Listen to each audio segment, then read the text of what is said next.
हरे कृष्णा। तो अगला श्लोक है, हम भगवान को चिंतन कैसे करें, किस रूप से भगवान को देखें, किस दृष्टि से। हमारे आंखों तो सामने दिख नहीं रहा, कैसे हम उसको देखें। तो इस प्रकार से यहाँ श्लोक में बताया जा रहा है। 9 नंबर श्लोक में हम लोग कल पढ़े थे, पिछले हम लोग श्लोक पढ़े थे 8 नंबर, तभी श्लोक नंबर 9 है। अध्याय भगवत प्राप्ति चल रहा है, अध्याय 8 है। तो हम लोग श्लोक पहले पढ़ लेते हैं। कविं पुराणाम अनुशिताराम अनोरन्यासाम अनुस्मृत्य सर्वस्य धाता रमाचिंतरूपाम आदित्यवर्णम तम स प्रस्ताता। अनुवाद इस प्रकार है। मनुष्य को चाहिए कि परम पुरुष का ध्यान, सर्वज्ञ, पुरातन, नियंता, लघुतम से भी लघुतर, प्रत्येक का पालन करता, समस्त भौतिक बुद्धि से परे, अचिंत्य तथा नित्य पुरुष के रूप में करें। वे सूर्य की भांति तेजवान है और इस भौतिक प्रकृति से परे दिव्य रूप हैं। हरे कृष्णा। तो भगवान यहाँ बता रहे हैं कि कवि पुराणम, जो पुराण है, सबसे पुरान व्यक्ति है भगवान, और व्यक्ति है। जैसे अभी यहाँ चिंतन किस प्रकार से भगवान को करें। अभी हम निराकार को चिंतन नहीं कर सकते हैं, बहुत कठिन हो जाता है। अभी बोले भगवान का राम का चिंतन करे, कृष्ण का चिंतन करे, नरसिंह का चिंतन करे, तो उनका हम रूप देखकर, उनके गुण को देखकर और उनके सारे सामग्री सारे देखकर हम चिंतन कर सकते हैं। और यहाँ बताया खास करके कवि बताया गया है। इस प्रकार से भगवान जो है कवि है, जो कि सारे कवि मतलब वो सारे, जैसे साहित्य अवतार भगवान लिए थे श्रील व्यास देव, तो सारे कवि रूप में सारे शास्त्र लिखे। और बताया गया कि पुरातन आदि गोविंदम आदि पुरुषम तमहम भजामी। गोविंद क्या है? आदि पुरुष है, सबसे, उनसे कोई बढ़कर नहीं है, न उनसे कोई बराबर है। सारे कारणों के कारण वही है, कृष्ण ही है। और आगे बताते हैं नियंता है, ईश्वरा परमा कृष्णा। ईश्वर सबको, ईश्वर मतलब नियंता करना, लेकिन ईश्वर कौन है? नियंत्रित कौन करता है? भगवान श्री कृष्ण ही करते हैं। तो सारे देवी देवताओं जो भी चराचर है सब भगवान श्री कृष्ण ही नियंत्रित करते हैं। और बताते हैं लघुत्तम से भी लघुतर है। भगवान श्री कृष्ण जो है छोटा से सूक्ष्म है और बड़े से बड़ा भी है। हम उनको बड़े रूप में भी नहीं देख सकते हैं, न सूक्ष्म रूप से भी नहीं देख सकते हैं। मतलब अणुओं में भी प्रवेश कर गए हैं, कण कण में चले गए हैं अंदर। तो इस प्रकार से भगवान जो है सूक्ष्म रूप में, हर कण कण में हमको दर्शन करना चाहिए कि भगवान बोले हैं, तो शास्त्र को विश्वास करके हमको समझना चाहिए।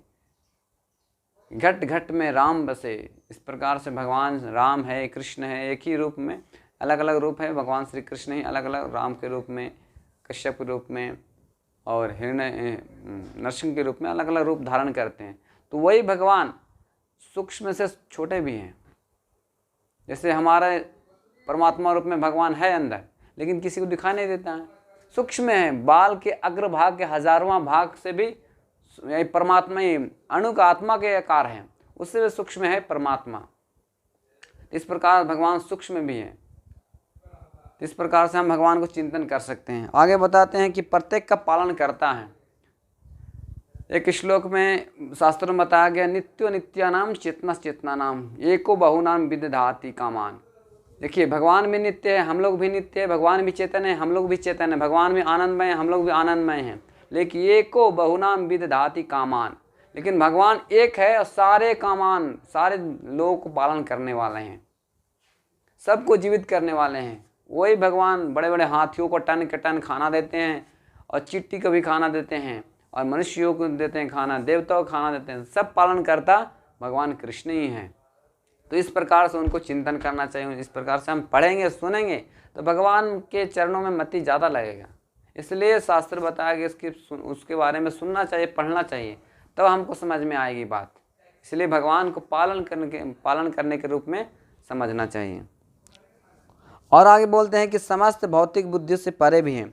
हम भौतिक बुद्धि से समझ नहीं सकते हैं भगवान को। एक श्लोक में बताया गया, अतः श्री कृष्ण नाम आदि न भवेद गराहिम इंद्रिय सेवानुमुखे जीवादव स्फुरद्यता।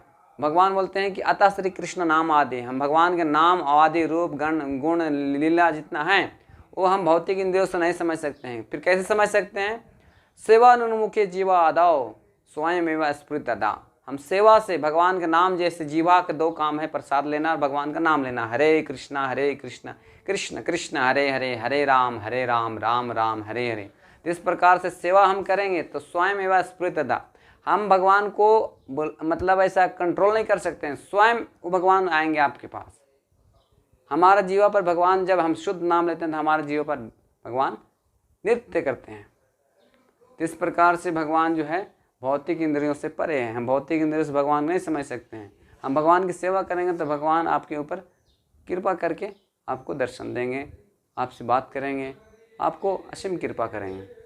फिर आगे बोलते हैं कि अचिंत्य हैं, वो भगवान जो है अचिंत्य है। हम भगवान ये सब अपने बुद्धि से, दार्शनिक से, तत्व से नहीं समझ सकते हैं, कुछ हद तक समझ सकते हैं, लेकिन वो अचिंत्य हैं। ये बताया गया कि भगवान सारे ब्रह्मांड में कण कण में भी हैं और उनका अपना धाम भी है। तो ये कैसे हो सकता है? तो हो सकता है क्योंकि भगवान अचिंत्य हैं, हम अपनी बुद्धि से नहीं समझ सकते, इसीलिए उनका नाम अचिंत्य है, भेद अभेद तत्व अचिंत्य।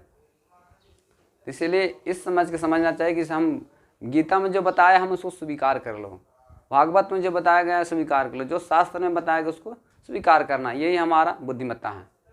हम अपनी बुद्धि से नहीं समझ सकते हैं, भगवान के शास्त्र द्वारा समझ सकते हैं, साधुओं द्वारा, गुरुओं द्वारा समझ सकते हैं, जैसे बताया जाता है। इस प्रकार से अचिंत्य है भगवान। और आगे बताते हैं कि पुरुष नित्य पुरुष के रूप में है। तो भगवान जो है नित्य, हमेशा नित्य, ऐसा नहीं रहता है दुखी रहते हैं, आज ये हो वो हो गया, ऐसा दुखी रहते हैं, ऐसा नहीं है। भगवान नित्य हैं, तेजवान है, सूर्य जैसा तेजवान है, उनको बताया गया शास्त्र में। इतने तेज है उनके, जैसे ब्रह्म ज्योति जो है इतने तेज है, उनसे इतने निकलते रहते हैं, उनको हम अपनी आंखों से देख नहीं सकते हैं, इसीलिए उनका तेज है, तेजवान है और भौतिक प्रकृति से परे है। ये संसार के पुरुष शरीर जो है हांड मांस खून ये सब से नहीं बना हुआ, उनका शरीर जो है संसार से परे कहा। इसीलिए तो भगवान इतना सुंदर दिखते हैं, इतना आकृष्ट होते हैं सब कोई। यहाँ तक भगवान महाविष्णु भी भगवान श्री कृष्ण को दर्शन करने के लिए ब्राह्मण के पुत्र को चोरी करते थे, ताकि भगवान नर नारायण अर्जुन और भगवान कृष्ण उनको दर्शन कर सकें। इस प्रकार से भगवान को हम चिंतन कर सकते हैं, भगवान दिव्य पुरुष को, कृष्ण को चिंतन कर सकते हैं, इस तरह से समझ करके। तो बहुत अच्छा इस श्लोक में बताया गया कि भगवान को निराकार रूप में नहीं, साकार रूप में भगवान कृष्ण का चिंतन आसानी से हम कर सकते हैं। हरे कृष्णा कृष्ण कृष्ण हरे हरे, हरे राम राम राम हरे हरे।